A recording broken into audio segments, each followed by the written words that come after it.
अस्सलाम वालेकुम। टीम 10 की जानिब से बात कर रहा हूँ। कैसे हैं आप सब लोग? आई होप आप लोग बिल्कुल ठीक होंगे। जो जो लोग हमारे सेशन को ज्वाइन करते जा रहे हैं, काइंडली वो ज़रा मुझे कमेंट करके बताएं कि मेरी वीडियो और वॉइस आपको क्लियर आ रही है।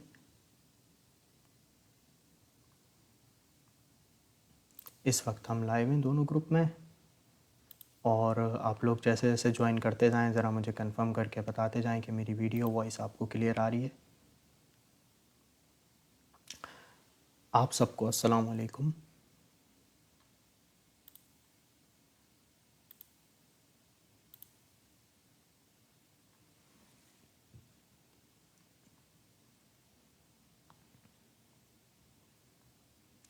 ठीक है, क्लियर आ रही है। सही है, बिलाल भाई कह रहे हैं क्लियर है, मलिक भाई भी कह रहे हैं क्लियर है। जी, तो कैसे हैं आप सब लोग ईयरली मेंबर्स? और हम मंथली ग्रुप में भी चेक कर लें।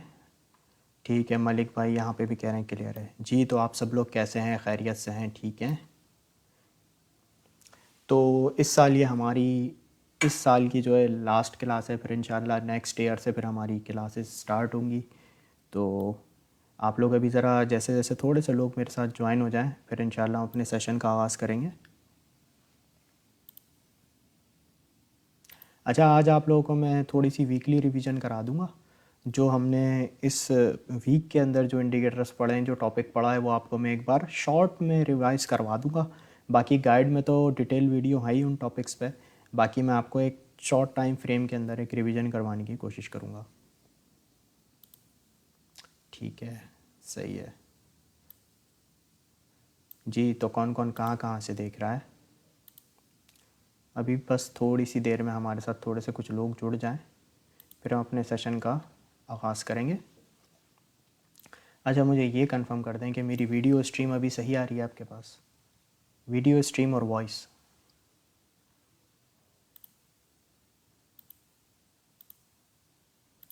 लास्ट टाइम मुझे ज़रा क्लियर कर दें, फिर इंशाल्लाह हम आगे बढ़ते हैं।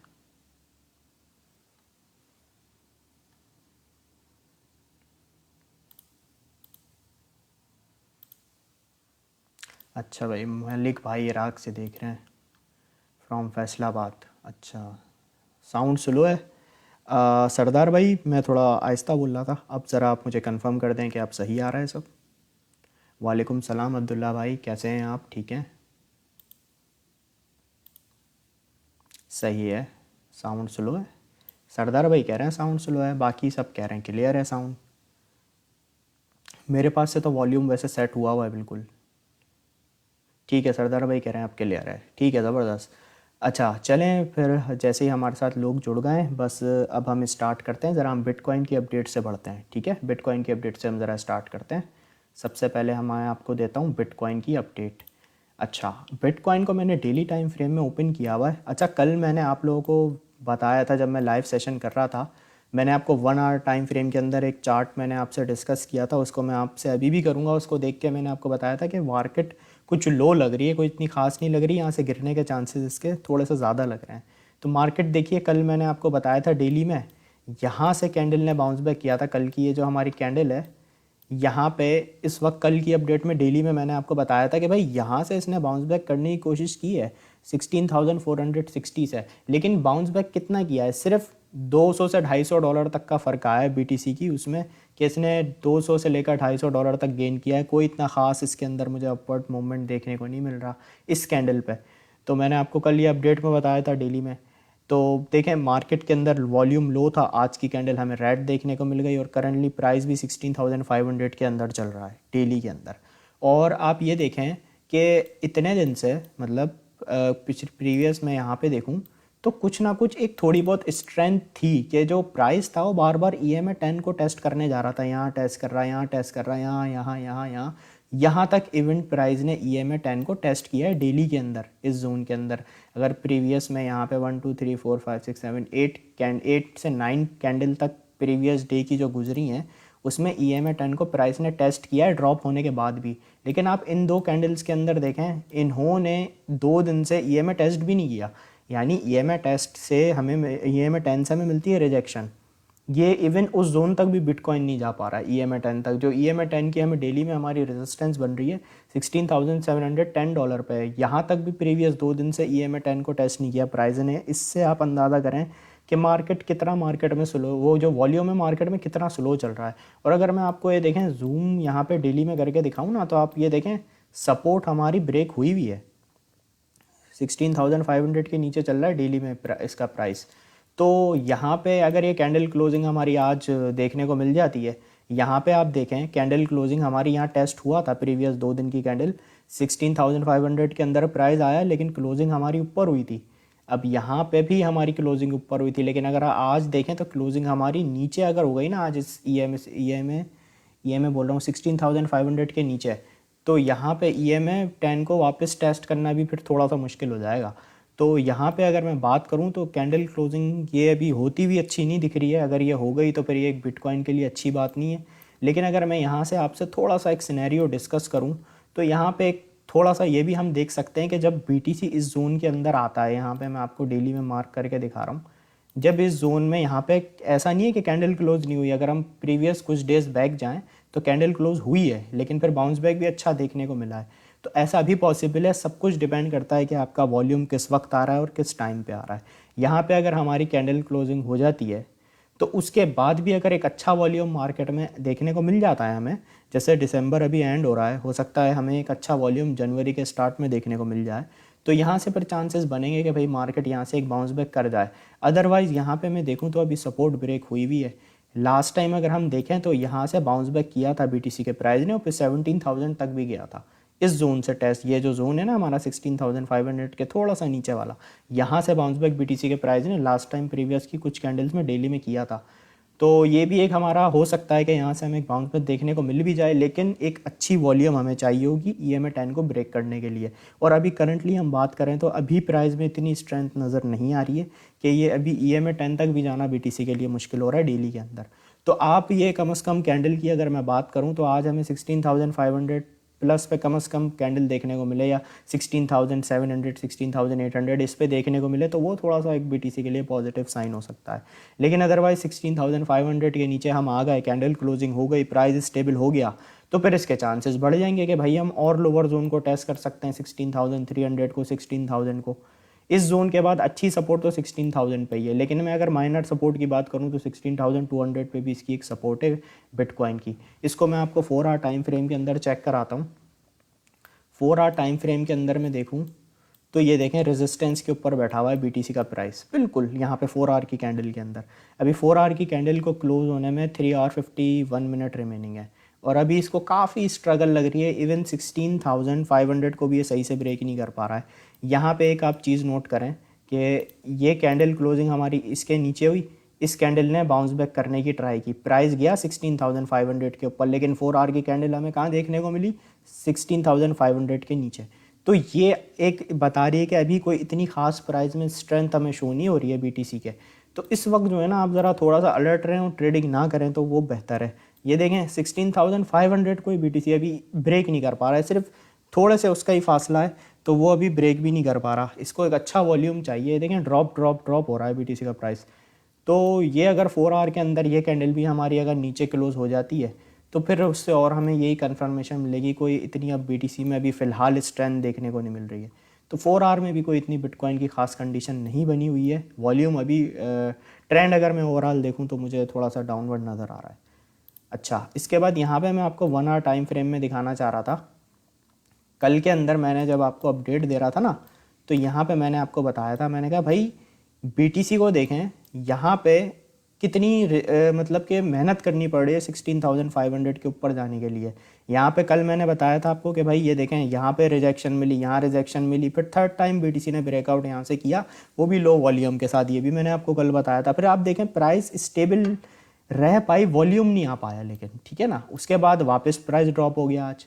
तो ये मैं बात आप लोगों को समझाना चाह रहा था कि हमें जो है एक अंदाज़ा लगाना पड़ता है कि प्राइस को अपनी रेजिस्टेंस पे ब्रेक करने के लिए क्या ज़्यादा स्ट्रगल करनी पड़ रही है या नहीं करनी पड़ी। अगर मैं यहाँ से देखकर, मैंने यहीं से देख के अंदाज़ा लगा लिया बिल्कुल टेक्निकल एतबार से कि भाई यहाँ पे आप देखें एक छोटी सी माइनर रेजिस्टेंस को BTC ब्रेक नहीं कर पा रहा, इवन के प्राइस आया 16,480 तक, फिर 16,583 तक गया, रिजेक्शन ले ली, फिर रिजेक्शन ले ली, फिर यहाँ से ब्रेकआउट किया।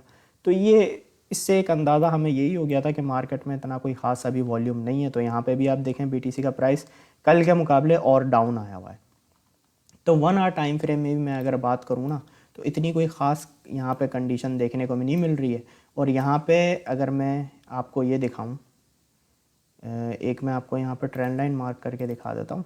ये देखें, ये ट्रेंड लाइन को भी आप नोटिस कर लें। इसका मैं आपको कलर भी चेंज कर देता हूँ ताकि आपको विजिबल हो जाए। हाँ, अब ज़रा ये नोटिस कीजिएगा, यहाँ से हमें रिजेक्शन देखने को मिली, रिजेक्शंस नोट कीजिएगा, यहाँ से हमें रिजेक्शन देखने को मिली, ठीक है। और एग्जैक्ट कल की जो मैंने आपको बताई थी ना, जब ये प्राइस इसके ऊपर था, एग्जैक्ट इसी ट्रेंड लाइन से रिजेक्शन देखने को मिली। 3 बार इस ट्रेंड लाइन ने हमें रिजेक्शन दी है, ठीक है ना। ये मैं 1 आवर का चार्ट मैंने ओपन किया हुआ है।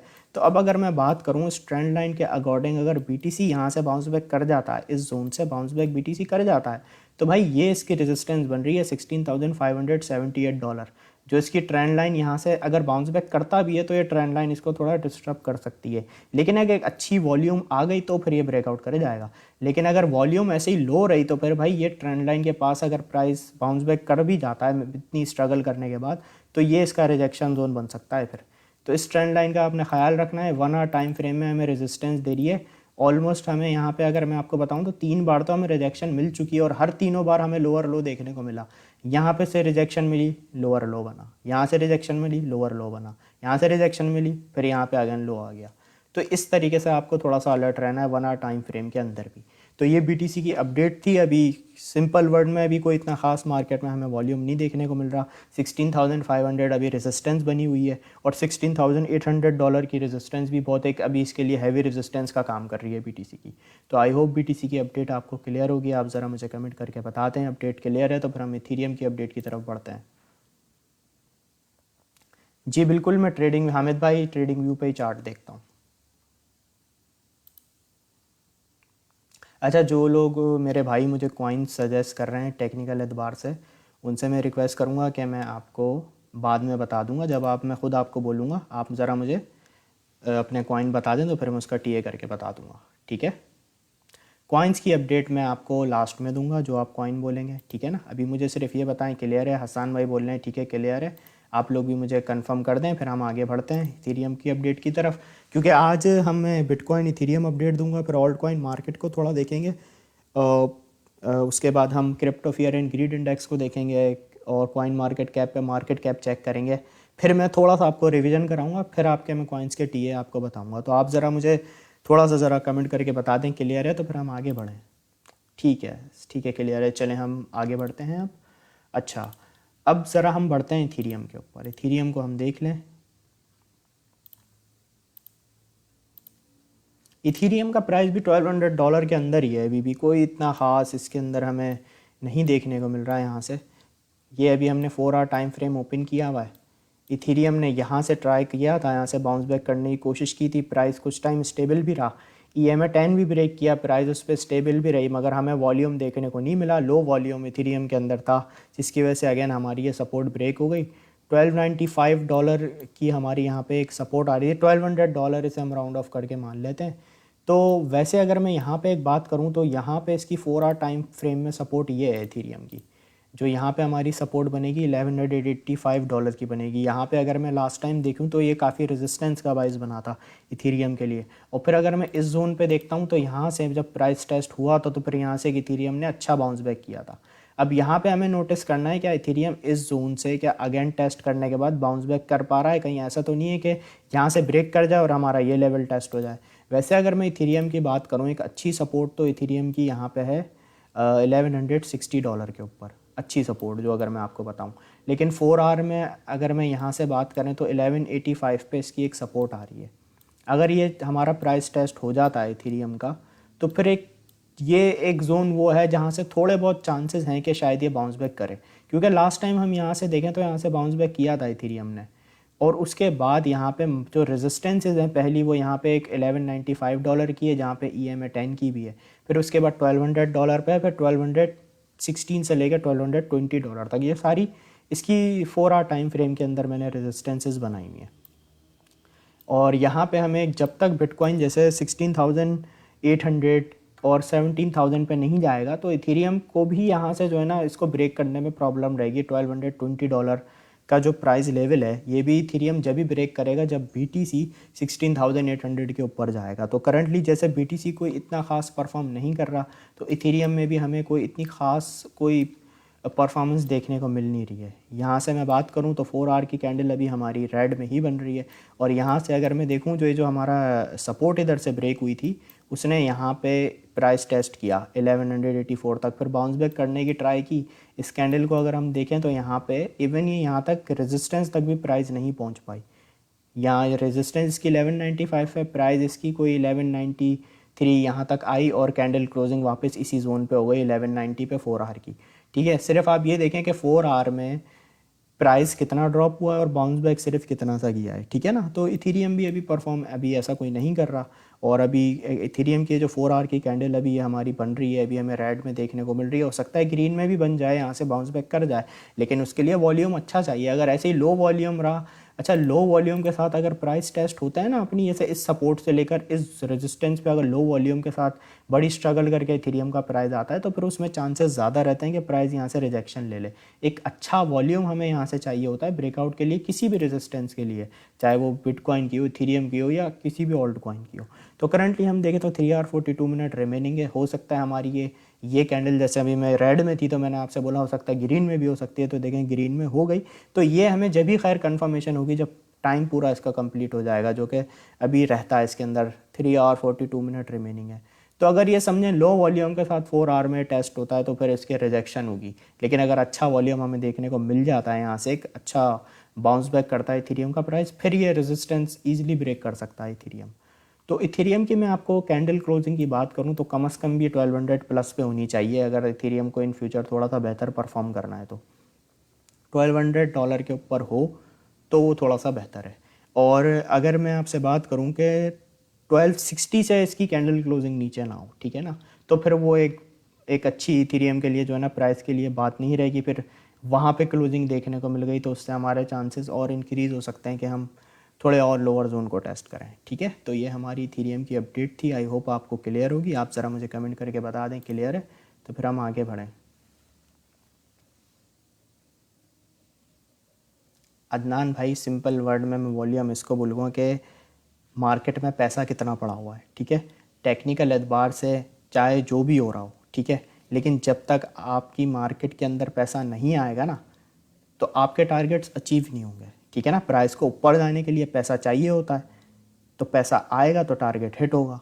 ठीक है ना। अब्दुल्ला गुजर भाई सिग्नल नहीं है आज कोई, और सिग्नल से अभी अवॉइड कीजिए मार्केट को। मैं आपको अभी रीड करके यही तो बता रहा हूँ कल से कि भाई मार्केट इतना ख़ास परफॉर्म नहीं कर रही है, ट्रेड से अवॉइड कीजिए। ठीक है, अच्छा चलें अब ज़रा हम यहाँ पे चलते हैं, एक नज़र यहाँ पे हम वॉल्यूम को देखते हैं। 797 मेरे पास हो रहा, ये देखें अभी मैंने रिफ़्रेश किया है, यहाँ पे 797 था, अब 791 हो गया। और अगर यहाँ पे मैं बात करूँ तो 0.86% डिक्रीज़ हुई है मार्केट। और यहाँ पे अगर हम देखें तो 317 बिलियन पे आ गई है। और इथेरियम और BTC की मार्केट कैप अगर मैं नोटिस करूँ तो कल आई थिंक जब हम लाइव कर रहे थे तो 319 बिलियन पे थी BTC की टोटल मार्केट कैप, और इथेरियम की थी 146 147 के करीब। तो इनमें कल के मुकाबले आज और पैसा निकल गया। अगर हम परसों देखें तो 2 से 3 दिन पहले BTC की 323 थी और इथेरियम की 147 बिलियन थी, जो कि हम देखें तो पिछले 2 से 3 दिन में इतना इथेरियम और बिटकॉइन से पैसा निकल चुका है। जब इन दो कॉइन्स में से पैसा निकलता है, जब BTC में से पैसा निकलता है और इथेरियम में से भी निकल रहा होता है, टोटल मार्केट कैप से भी पैसा निकल रहा होता है, तो वो हमें एक इंडिकेशन मिल जाती है कि भाई मार्केट से पैसा अभी कंटिन्यू फिलहाल निकल रहा है और ट्रेंड अभी हमारा डाउनवर्ड हुआ है। ठीक है, तो यहाँ पे हम मार्केट कैप को नोटिस कर लेते हैं आज की 317 बिलियन और 145 बिलियन इथेरियम की, ये हमारी आज की मार्केट कैप है। और crypto fear and greed index को अगर मैं देख लूँ तो आज भी हमारा crypto fear and greed index 28 पे, लोग अभी भी फेयर में हैं और लोग अभी भी इस चीज़ को लेके परेशान है कि भाई मार्केट यहाँ से और ज़्यादा नीचे जा सकती है। ठीक है ना, लोगों के सेंटिमेंट्स अभी भी ये हैं कि भाई मार्केट और नीचे गिर सकती है। ठीक है, अब यहाँ पे अगर मैं डेली में देखूँ, यहाँ पे मैंने डे टाइम फ्रेम ओपन किया हुआ है और टॉप 100 मैंने ऑल्ट कॉइन यहाँ पे सेलेक्ट किए हुए हैं। अब यहाँ पे मैं देखूँ तो हमारी ऑल्ट की मार्केट रेड में, इवन कल भी हमारी मार्केट रेड में थी, मोस्टली परसों भी रेड में थी। तो मार्केट हमारी 2-3 दिन से रेड में हमें ऑल्ट कॉइन की देखने को मिल रही है। यहाँ पे मैं बिटकॉइन कैश को देखूँ तो -4% ड्रॉप हुआ है एक दिन में। डॉज को देखूँ तो -4.5% रहा है। AXX -6.2% रहा है। QNT -4% रहा है। और यहाँ पे लिंक 3.7% ड्रॉप हुआ है। लिंक यहाँ पे एक दिन में 3.7% का इसने ड्रॉप लिया है और वीक में 9% का लिया है। तो इतनी कोई ख़ास सिचुएशन बनी ही नहीं है ऑल्ट कॉइन के अंदर, क्योंकि बिटकॉइन गिर रहा है तो भाई सारे ऑल्ट कॉइन गिरते हैं, सीधी बात है। ऐसा नहीं हो सकता कि बिटकॉइन अगर गिर रहा है तो और कोई अच्छे स्टेबल ऑल्ट कॉइन जो हैं फंडामेंटल्स वाइज वो ऊपर जा रहे हो, ऐसा नहीं होता। और जो ऑल्ट कॉइन मार्केट है वो BTC को फॉलो करती है। जब तक बिटकॉइन बेहतर नहीं होगा तो ऑल्ट कॉइन भी बेहतर परफॉर्म नहीं करेंगे। जैसे AVX देखें, यहाँ पे -4.3% है। CSZ -4.3% ड्रॉप है। हर अच्छा ऑल्ट कॉइन आपको जो है अभी डाउन में मिलेगा, क्योंकि अभी BTC भी गिरा हुआ है। अब यहाँ पे इसकी मैं कंडीशन अगर देखूँ 1 आवर में क्या है, 1 आवर के अंदर देखें तो 1 आवर में भी कोई अभी हमें इतनी खास सिचुएशन देखने को नहीं मिल रही कि भाई कोई ऑल्ट कॉइन बहुत अच्छा परफॉर्म कर रहा हो, अच्छा ऑल्ट कॉइन। अभी इसमें भी हमें मोस्टली जो है ना कोई परफॉर्मेंस देखने को नहीं मिल रही किसी भी ऑल्ट कॉइन में। हर कॉइन मोस्टली अभी कॉइन अभी जो है रेड में ही चल रहा है। तो अभी इतनी कोई ख़ास ऑल्ट कॉइन की मार्केट नहीं चल रही है, तो आप लोग अभी ट्रेडिंग से अवॉइड कीजिए, ठीक है। अच्छा, अभी थोड़ी देर रुक जाएं, अभी मैंने आपके कॉइन्स का नहीं कहा है। 1 मिनट ज़रा हम यहाँ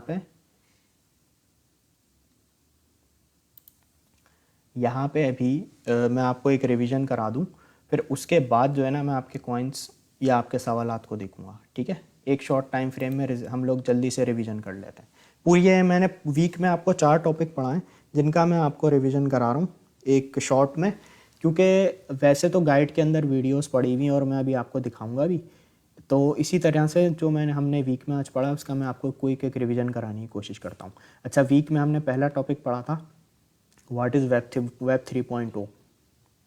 तो जिन लोगों से मिस हो गया या जिन लोगों को समझ आ गया, एक शॉर्ट टाइम फ्रेम में रिवीजन करा रहा हूँ, आप लोग इसको ज़रा सुन लें। देखें, वेब 3.0 क्या था उससे पहले मैं आपको बताता हूँ वेब 1.0। वेब 1.0 जो है वो इंटरनेट की फर्स्ट जनरेशन थी जो 1992 से लेकर 2004 तक चली थी, ठीक है। इसके अंदर क्या होता था, इंटरनेट के ऊपर जिसकी वेबसाइट होती थी ना वो इन्फॉर्मेशन अपलोड करता था और लोग यहाँ पे सिर्फ कंज्यूमर थे। लोग जाते थे, सर्च करते थे और सिर्फ इन्फॉर्मेशन को कंज्यूम करते थे, ठीक है। इंटरनेट से इंटरेक्ट नहीं कर पाते थे, वेबसाइट स्टैटिक होती थी। हम अपना डेटा अपलोड नहीं कर पाते थे। डेटा इंटरनेट में वही अपलोड करता था जिसकी वेबसाइट होती थी वेब 1 के दौर में, जो कि हमारा 1992 से 2004 तक, जिसे हम कहते हैं भाई ये वेब 1 का दौर था। फिर उसके बाद क्या हुआ, वेब 1 के अंदर हमें कुछ कमियां थी कि हम इंटरनेट पर इंटरेक्ट नहीं कर पाते थे, तो उसका सॉल्यूशन लेकर वेब 2 आया। वेब 2 2004 से लेकर और अभी तक जो दौर चल रहा है वो वेब 2.0 का ही चल रहा है, जिसके अंदर क्या हुआ, हम वेब 1 में हम इंटरनेट से इंटरेक्ट नहीं कर पाते थे और इंटरनेट क्या होता था, इंटरनेट पे हम लोग कंज्यूमर होते थे। अब यहाँ पे वेब 2 में क्या हुआ, इंटरनेट कंज्यूमर बन गया। यहाँ पे हम इंटरनेट पे इंटरेक्ट करने लग गए, हम अपना डेटा अपलोड करने लग गए, अपनी चीज़ें शेयर करने लगे, अपनी पिक्चर्स और अपनी वीडियोस हम इंटरनेट पे शेयर करने लग गए, ठीक है ना।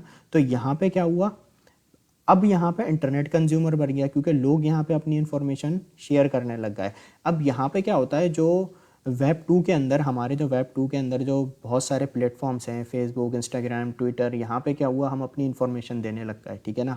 अब यहाँ पे जब हम अपने इन्फॉर्मेशन देते हैं, जैसे यूट्यूब पर आप वीडियो अपलोड करते हो, फेसबुक पे पिक्चर अपलोड करते हो, वो आप चीज़ें अपलोड तो करते हो लेकिन वो जाती कहाँ है स्टोर होने, वो फेसबुक के सर्वर पे, यूट्यूब के सर्वर पे, वहाँ जाके वीडियोस स्टोर होती हैं। यानी एक तरीके से देखें तो यहाँ पे हमारी प्राइवेसी का जो है ना, और यहाँ पे हम अपना डेटा भी शेयर करते हैं। और यहाँ पे होता है क्या है इसके अंदर, यहाँ पे प्राइवेसी बेसिकली इशू आता है। यहाँ पे अगर आप कोई चीज़ अपलोड कर रहे हो, ठीक है, और अगर वो यूट्यूब को या फेसबुक को समझ नहीं आ रही, पसंद नहीं आ रही, तो वो चाहे तो आपकी चीज़ को रिमूव भी कर सकता है। यहाँ पे आपके पास एक फ्रीडम ऑफ स्पीच नहीं है। एक तो पहली चीज़ यहाँ पे ये हो गई वेब 2 के अंदर। फिर यहाँ पे क्या हुआ कि आप अगर कोई अपना डेटा अपलोड करते हो, फॉर एग्जांपल आपने अपनी कोई ऐसी यूट्यूब पे वीडियो अपलोड किया, आपने कहा यार मेरे फ़ोन में कभी कोई वायरस आ जाए या कुछ फ़ोन मेरा गिर जाए तो मेरी कोई पिक्चर्स या वीडियोस ऐसी हैं जो मैं ड्राइव पे अपलोड कर देता हूँ, गूगल ड्राइव पे, ठीक है ना, सेफ साइट के भाई यहाँ पे मेरा डेटा सेव है। तो फॉर एग्जांपल अगर आप गूगल ड्राइव पे अपना डेटा अपलोड करते हो तो यहाँ पे क्या होता है, इधर आपका डेटा सिक्योर नहीं है। क्योंकि सिक्योर से मुराद किस सेंस में बोल रहा हूँ, वैसे तो सिक्योर है, लेकिन अगर गूगल ड्राइव चाहे तो आपके डेटा को एक्सेस कर सकता है, ठीक है ना। तो यहाँ पे ये प्राइवेसी एक इशू ये भी है। और यहाँ पे दूसरी प्राइवेसी इशू ये है कि आप जो भी इंटरनेट पे वेब 2 के ऊपर प्लेटफॉर्म का यूज़ करते हो, आप फेसबुक चलाते हो, यूट्यूब चलाते हो, तो वो आपकी चीज़ों को नोट कर रहा होता है। गूगल और फेसबुक आपको नोट कर रहा होता है। फिर जब आपकी इन्फॉर्मेशन को वो नोटिस कर रहा होता है कि भाई ये जो बंदा है, इस बंदे का ये नाम है, इसने ये अकाउंट बनाया है, वही इस टाइप की चीज़ों को सर्च करता है। फिर जो आपके डेटा को वो नोटिस करके आगे डिफरेंट बड़ी कंपनीज़ को बेचने लगा। जब वो बेचने लगा तो वो हमारे डेटा से पैसे बनाने लगे, और हमारे पास जो हम सर्च करते हैं चीज़ें, उससे रिलेटेड ऐड आने लगे। तो वेब 2 के अंदर ये प्राइवेसी इशू आ रहे थे, ठीक है। तो जिसका हल लेकर वेब 3 लेकर आना चाह रहा है। वेब 3 क्या है? वेब 3 के अंदर ये है कि इसको ब्लॉकचेन बेस्ड टेक्नोलॉजी समझें, ब्लॉकचेन बेस्ड प्रोजेक्ट्स आएंगे हमारे पास, जिसकी जो डिसेंट्रलाइज होंगे। इसके अंदर जो है ना, आपका डेटा का राइट आपके पास ही होगा वेब 3 में। वेब वेब 2 के अंदर जो है हमारी जैसे प्राइवेसी जैसे सिक्योर नहीं होती थी, और उसके बाद हमें फ्रीडम ऑफ स्पीच नहीं होती थी।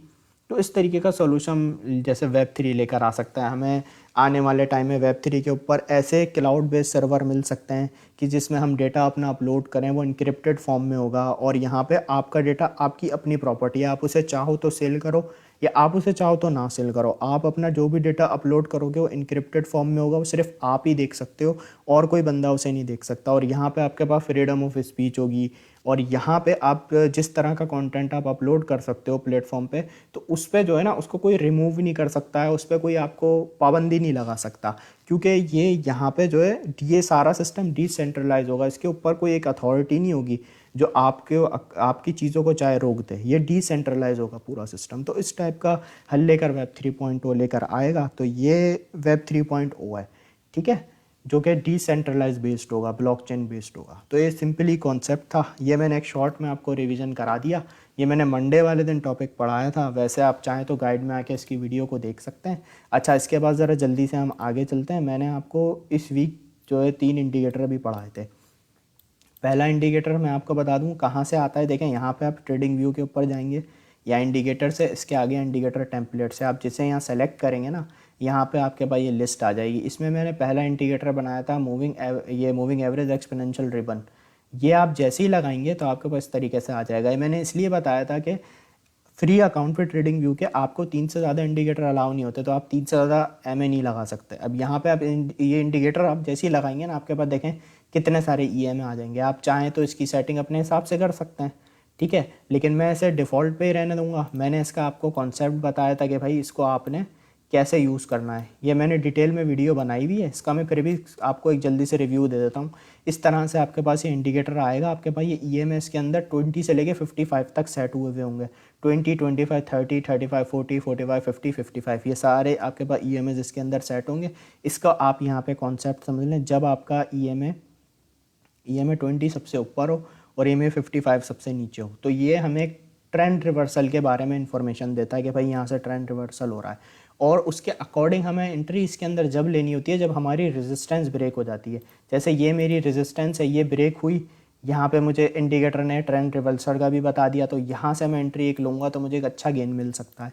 इसी तरीके से मैं यहाँ पे देखूँ, अगर जैसे शॉर्ट ट्रेड, उसके लिए शॉर्ट के लिए जैसे यहाँ पे मैंने लॉन्ग ओपन किया, अब यहाँ पे जैसे मुझे एक इंडिकेटर दे रहा है कि भाई मार्केट यहाँ से गिर सकती है, तो अब मैं क्या करूँगा, जब ये मेरी एक सपोर्ट है, ठीक है, अब मुझे यहाँ पे कैसे यहाँ पे कंफर्मेशन होगी कि भाई यहाँ पे मैंने देखा पैटर्न चेंज हो रहा है।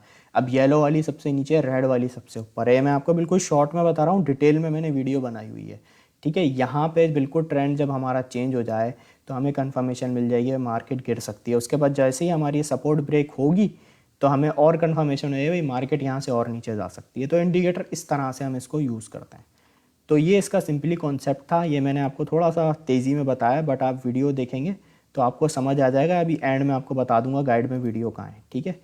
उसके बाद मैंने यहाँ पे आपको एक इंडिकेटर और बताया था, यहाँ पे सेकंड डे, वो था हमारा यहाँ पे ये स्विंग ट्रेडिंग जिगजैग पिवट्स। ये आपके पास इस तरीके से आ जाएंगे। ये इंडिकेटर क्या करेंगे, आपको स्विंग एंट्रीज़ के बारे में थोड़ी गाइडेंस दे देंगे कि भाई मार्केट के अंदर यहाँ पे एक स्विंग एंट्री, आप ये अच्छी सपोर्ट है, अच्छा रेजिस्टेंस है, इस तरीके से। अब यहाँ पे जैसे मैं आपको एक ये एग्जांपल देता हूँ, मेरे सामने मौजूद है। यहाँ पे मैंने देखा भाई एक अच्छी सपोर्ट है, ठीक है ना, इस पिवट पे यहाँ पे एक अच्छी सपोर्ट बन रही है। यहाँ से देखते हैं प्राइस बाउंस बैक करता है नहीं करता। इस इंडिकेटर के थ्रू यहाँ पे एक अच्छी सपोर्ट थी, यहाँ से देखें प्राइस ने बाउंस बैक किया। फिर उसके बाद यहाँ पे आप देखें तो ये रेजिस्टेंसेज इस इंडिकेटर ने बता दी कि भाई 1 आवर के अंदर ये रेजिस्टेंसेज हैं। R1 first resistance, R2 second resistance, R3 third resistance. यहाँ पे मैं देखूँ तो ये देखें यहाँ पे इसने रेजिस्टेंस 1 ब्रेक की, रेजिस्टेंस 2 ब्रेक की, रेजिस्टेंस 3 ब्रेक की, फिर इसके बाद यहाँ से इसने ड्रॉप लिया। तो इस इंडिकेटर के अंदर हमें ये जो इंडिकेटर है हमें एक ये बताता है कि मार्केट में अच्छी सपोर्ट और रेजिस्टेंस कहाँ पे है। यहाँ पे हमें ये लाइन देखने को मिलती है जिगजैग, जो कि हमें हाई लो बताती है। ये हमारे पिवट्स होते हैं जो हमें सपोर्ट रेजिस्टेंस बता दें, और ये हमारे पिवट्स के हाई और लो हैं, उसके प्राइस मेंशन हुए हैं कि भाई इस जोन में हाई ये बना, इस जोन में लो ये बना, और ये हमारी वॉल्यूम बार है। ये इस इंडिकेटर के अंदर चीज़ें मौजूद होती हैं, ठीक है। ये मैंने आपको सेकेंड डे पढ़ाया था डिटेल में, तो इसको भी वीडियो आप जाके गाइड में देख सकते हैं। और लास्ट जो मेरा इंडिकेटर है वो मैंने आपको कल ये बताया था, बिल विलियम 3 लाइन इंडिकेटर। या आपके ऊपर है, आप कोई सा भी इंडिकेटर यूज़ करें जिससे आपको ज़्यादा बेहतर रिजल्ट मिलें, जिसमें आपकी प्रैक्टिस ज़्यादा हो, वो इंडिकेटर यूज़ करें। इसकी मैंने आपको सेटिंग ये बताई थी कि आपने इसकी सेटिंग ऐसे ही रहने देनी है, बस आप चाहें तो इसके कलर्स को चेंज कर लें। मैंने आपको बताया था कि भाई आप वाइट, एक जो EM है यहाँ पे 5 है, इसको वाइट कर लें, और इसको आप यहाँ पे ब्लू कर लें। यहाँ से आप चाहें तो बोल्ड भी कर सकते हैं, ठीक है, कोई वो नहीं है। और एक मैंने आपको कहा था कि भाई आप रेड कर लीजिएगा। इस तरह से आप इस इंडिकेटर की सेटिंग कर लें और इस तरह से आपको इंडिकेटर शो हो जाएगा।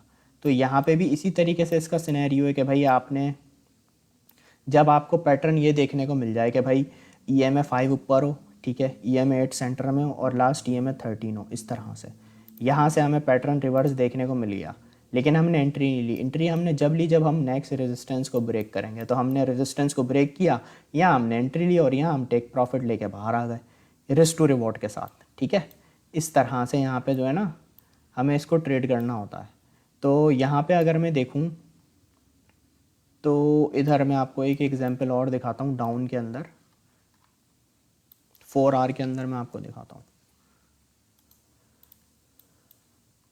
यहाँ पे देखें, ये जोन पे मुझे क्या हुआ, मुझे कंफर्मेशन मिल रही है कि भाई इस जोन पे मार्केट रिवर्सल मारने वाली है, ठीक है, रिवर्सल होने वाली है, गिरने वाली है इस इंडिकेटर के अकॉर्डिंग 4 आवर टाइम फ्रेम में। यहाँ पे मैंने देखा भाई रेड वाली ऊपर आ गई, पैटर्न रिवर्स हो गया, ब्लू वाली सेंटर में, वाइट वाली एंड में। अब यहाँ पे मैंने कहा भाई पैटर्न रिवर्स हो रहा है, लेकिन मैं एंट्री जब लूँगा जब मेरी सपोर्ट ब्रेक होगी। यहाँ पे मुझे कन्फर्मेशन मिली, यहाँ मेरी सपोर्ट ब्रेक हुई, यहाँ पे मैंने कन्फर्मेशन ले ली कि भाई मार्केट गिरने वाली है, और यहाँ से अगर मैं चाहूँ तो इसको मैं शॉर्ट कर सकता हूँ रिस्क टू रिवॉर्ड रेशो के हिसाब से। मैंने देखा भाई ये सपोर्ट ब्रेक हो गई, यहाँ मैं एंट्री लेता हूँ, यहाँ मैं SL रखता हूँ, यहाँ मैं टेक प्रॉफिट रखता हूँ, तो ये हमारे पास एक अच्छा रिस्क टू रिवॉर्ड रेशो निकल के आ जाएगा। तो इस तरीके से इस इंडिकेटर के अंदर हमें सिंपली ट्रेड करनी होती है। तो ये एक मेरा शॉर्ट टाइम में मैंने आपको रिवीजन कराने की कोशिश की। अब मैं बता देता हूँ ये वीडियोस कहाँ पे हैं। ये देखें, प्राइवेट ग्रुप के अंदर जो हमारा मंथली ग्रुप है उसमें यहाँ पे आप गाइड में आएंगे, गाइड नंबर 10 लर्निंग लेक्चर्स के नाम से यहाँ पे सारे इंडिकेटर मेंशन हुए हैं। वेब 3.0 के बारे में डिटेल में बताया हुआ है। यहाँ पे moving average, exponential ribbon indicator के बारे में बताया हुआ है, स्विंग ट्रेड, जिगजैग इंडिकेटर के बारे में बताया, जो मैंने अभी रिवीज़ कराए वो ये मैंने इंडिपेंडेंट या मैंने इंडिविजुअली भी मैंने यहाँ पे पढ़ा है। यहाँ पे मैं देखूँ तो ये बिल विलियम 3 लाइन इंडिकेटर ये भी मैंने आपको बताया है अभी, तो ये डिटेल में है, ठीक है। अच्छा, यहाँ पे आप जो भी लर्निंग लेक्चर्स की वीडियोस आप गाइड में आके देखें ना, तो उन्हें थोड़ा सा आगे करके देखिएगा, थोड़ा सा मतलब जैसे 15 to 17 20 मिनट्स आगे आप करेंगे, फिर आप लेक्चर आपको इंशाल्लाह मिल जाएगा। तो गाइड 10 के अंदर लर्निंग लेक्चर्स की हमारी गाइड है। ऑलमोस्ट यहाँ पे 25 से 26 वीडियो अपलोड हुई हुई हैं, इन्हें आप आएँ, देखें, समझें। और अगर मैं मंथली ग्रुप की बात करूँ तो यहाँ पे हमारी गाइड नंबर 32 है, इसके अंदर आपको सारी वीडियोस देखने को मिल जाएंगी। तो आई होप आपको क्लियर होगी सारी चीज़ें। अच्छा, अब ज़रा मुझे आप अपने कॉइन्स बताएं, उसका मैं टीए करना स्टार्ट करूं।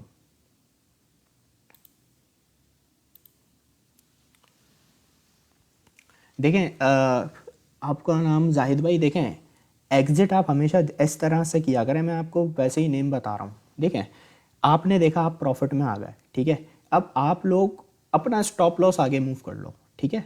कॉइन चाहे कितना भी ऊपर जाता रहे, वो ऊपर जाता रहे कॉइन, आप अपना स्टॉप लॉस आगे मूव करते जाओ, ताकि आप जब भी आपका कॉइन रिकवरी वहाँ से अगर मतलब रिवर्स भी हो जाए, गिरना स्टार्ट हो जाए, तो आप प्रॉफिट में एग्जिट हो जाओ और आपको ये भी पता चल जाए भाई कॉइन यहाँ तक गया, इसके आपको एक ये भी अंदाज़ा हो जाएगा, इसमें आप ज़्यादा से ज़्यादा प्रॉफिट बुक कर सकोगे। चलें भाई स्टार्ट करते हैं हमारी ये टी ए। मैटिक का भाई ने बोला है, मैटिक से स्टार्ट करते हैं।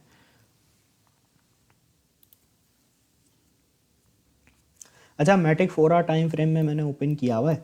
ये इसकी अच्छी सपोर्ट थी मैटिक की, जो प्रीवियस अगर मैं डेज से बात करूं तो मैटिक होल्ड कर रहा था और एक अच्छा बाउंस बैक भी कर रहा था। जो इसकी मैटिक को तंग करने वाली रेजिस्टेंस बनी हुई थी वो 0.8078 पे बनी हुई थी, और मैटिक की यहाँ पे एक सपोर्ट थी। यहाँ पे लास्ट टाइम इसने एक विक लगाई थी, फिर यहाँ से तेज़ी से बाउंस बैक किया था।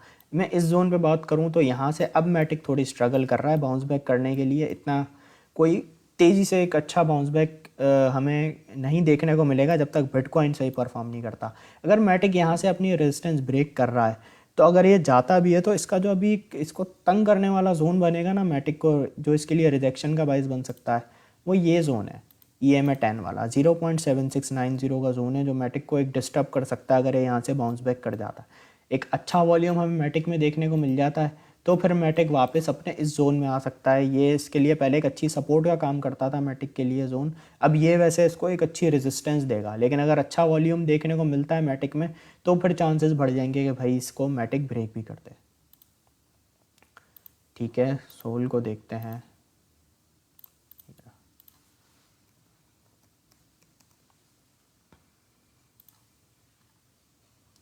अच्छा, सोलाना की मैं बात करूं तो 9.50 इसका प्राइस चल रहा है, और अगर हम इसको देखें भाई ये लो कहाँ तक आया है, लो ये 8.04 तक आया है। मतलब काफ़ी एक इसका सोलाना ने लो बनाया है अपना, और अभी करंटली 9.5 पे इसका प्राइस चल रहा है। अगर मैं रिजेक्शन देखूँगा, इसने यहाँ से एक लो लगाने के बाद यहाँ पे इस जोन पे एक इसने लो इसका प्राइस आया 8.04 तक, फिर उसके बाद ये इसने यहाँ से बाउंस बैक किया, और एक यहाँ पे अगर मैं देखूँ तो 10.85 से इसको रिजेक्शन मिली है। फिर उसके बाद रिजेक्शन इसकी जो रही है 9.02 तक रही है, उसके बाद से ट्राई कर रहा है बाउंस बैक करने की, लेकिन बिल्कुल EMA 10 की रेजिस्टेंस पे है। यहाँ पे ये EMA 10 की रेजिस्टेंस को ही फेस कर रहा है करंटली $9.5 के ऊपर, और अभी थोड़ी इसको मेहनत लग रही है क्योंकि हम यहाँ पे देखें तो विक इसने यहाँ तक लगाई थी लेकिन प्राइस वापस EMA 10 के पास ही आ गया। तो EMA 10 अभी इसके लिए थोड़ी सी डिस्टर्बिंग है, जो कि 9.5 है। बट अगर ये 9.5 से ब्रेकआउट कर जाता है तो इसकी यहाँ पे रेजिस्टेंस हमारे पास बनेगी $11.05 4 आवर टाइम फ्रेम के अंदर। लेकिन ये यहाँ पे एक इसकी EMA 50 के अकॉर्डिंग भी रेजिस्टेंस है, जो कि 10.68 के ऊपर है। हबीब भाई, BTC की तो मैंने आते ही सबसे पहले अपडेट दी थी। ठीक है, सोलाना की दे दी। YFII को ठीक है देखते हैं। YFII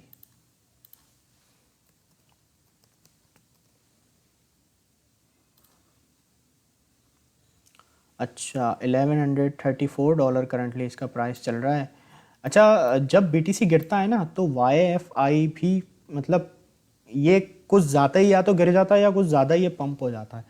थोड़ा सा जो है ना, मुझे इस कॉइन से थोड़ा सा वो होता है कि मतलब ये मार्केट के थोड़ा सा अलग चलता है सिचुएशन से।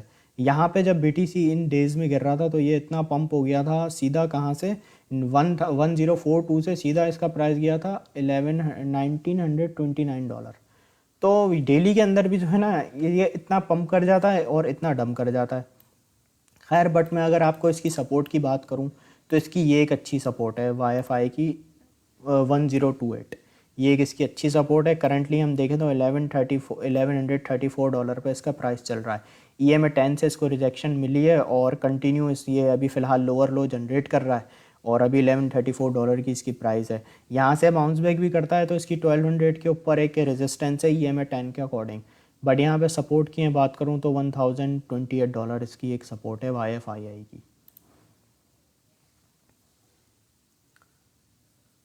नहीं मुल्ला खान भाई, देखें अगर वॉल्यूम थोड़ा बहुत भी आता है, ठीक है, थोड़ा बहुत, तो फिर हाँ चांसेस हैं कि 1200 जाए। बट अभी 1200 से थोड़ा ही अंदर है इथेरियम का प्राइस।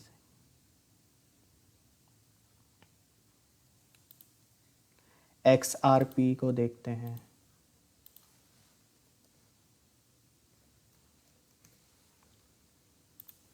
चलें, बस ये हमारा लास्ट कॉइन है, फिर उसके बाद इंशाल्लाह हम अपने सेशन को एंड करेंगे।